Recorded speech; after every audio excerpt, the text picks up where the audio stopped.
100-year-old man lies on his deathbed, taking his final breaths. Beside him waits another man with a long white beard, watching the moment of death with cold focus. And the second the old man dies, the bearded man slices the body open, pulls out the organs, and begins writing strange notes in reverse handwriting on 30 pages. That man was Leonardo da Vinci, history's most cursed genius. Newton, Einstein, Tesla, they look like spectators compared to the worlds da Vinci explored. He tried to locate the soul inside the body. He broke down the formula of beauty that he sketched flying machines. He predicted his own death. And he locked all of this knowledge inside his 13,000 pages of personal notebooks, written backwards, readable only in a mirror. These were not notebooks. They were the mind of a cursed genius trapped on paper. He opens them, and his breath stops. Every page is written backwards. Human organs drawn with surgical detail. Weapons capable of wiping out empires. Mathematical formulas in an unknown symbolic language. Prophecies. And chillingly, dried blood fingerprints across several pages, as if copied straight after cutting open a corpse. Leone organizes 2,500 pages into 2 giant volumes. Codex Atlanticus, science, math, engineering. Codex Arundel, anatomy, art, philosophy. He unintentionally destroys Leonardo's original order by mixing dates and topics. For 300 years, no one understands what they truly contain. Then in the late 1800s, scholars start noticing patterns. Pattern 1. Drawings that contradicted the church. Embryos inside the womb.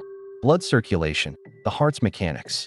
These observations were illegal, punishable by death. Pattern 2. His weapon designs were intentionally wrong. Tank gears reversed. Crossbow mechanisms broken on purpose. Blueprints sabotaged. As if Da Vinci deliberately hid a message. Or didn't want anyone to actually build them. Pattern 3. Hundreds of incomplete drawings. Projects abandoned halfway. Masterpieces left half done. Papers with smudges and dried blood. Was Leonardo running out of time or hiding something deeper? This led to a famous theory. Leonardo da Vinci encrypted his work to survive. Because 16th century Italy was ruled by the church. Say anything against the Bible, execution. Giordano Bruno was burned alive in 1600. Galileo was imprisoned in 1633. Leonardo had already been labeled heretic in 1513.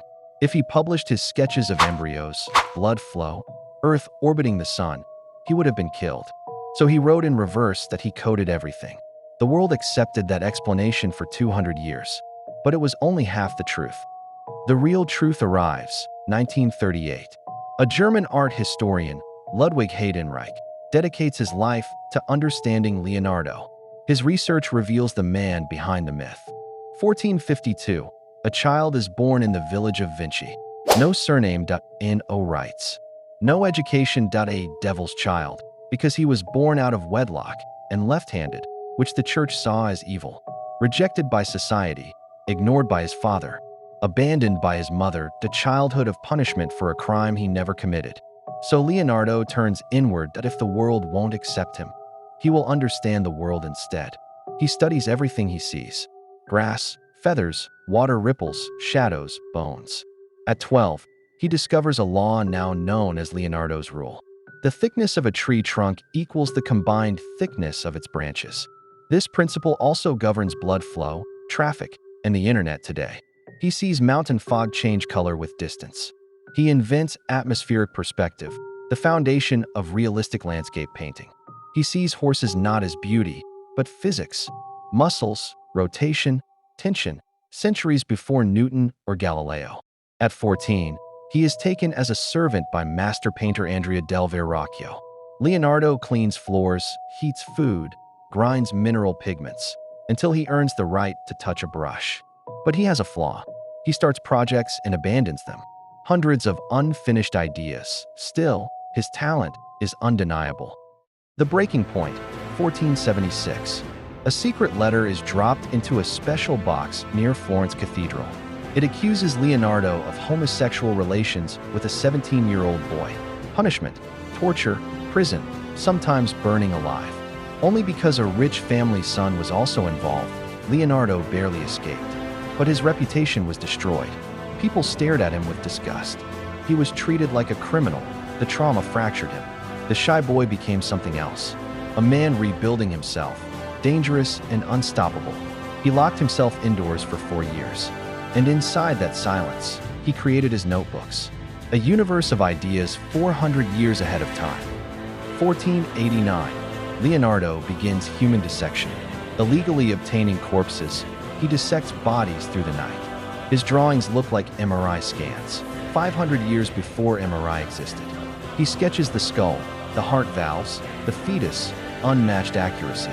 He tries to locate the soul in the ventricles of the brain. He writes, "Tell me if anything is more admirable than the mind of man." To Leonardo, beauty was math. He breaks the human face into perfect ratios. Symmetry, geometry, proportion. The human body becomes a living equation. This scientific thinking also leads him to invent sfumato, the soft transitions in light that make Mona Lisa so hypnotic. But why the war machines? Leonardo loved animals. He freed birds from cages that he hated violence. Yet he drew tanks, machine guns, giant crossbows. Historians debated for years. Was he a hero or a villain? The truth was internal conflict. A man torn between compassion and survival, between genius and fear, between secrecy and expression. His notebooks could have advanced humanity by 200 years, but he hid them. Why? That answer and his greatest discoveries appear in the next episode.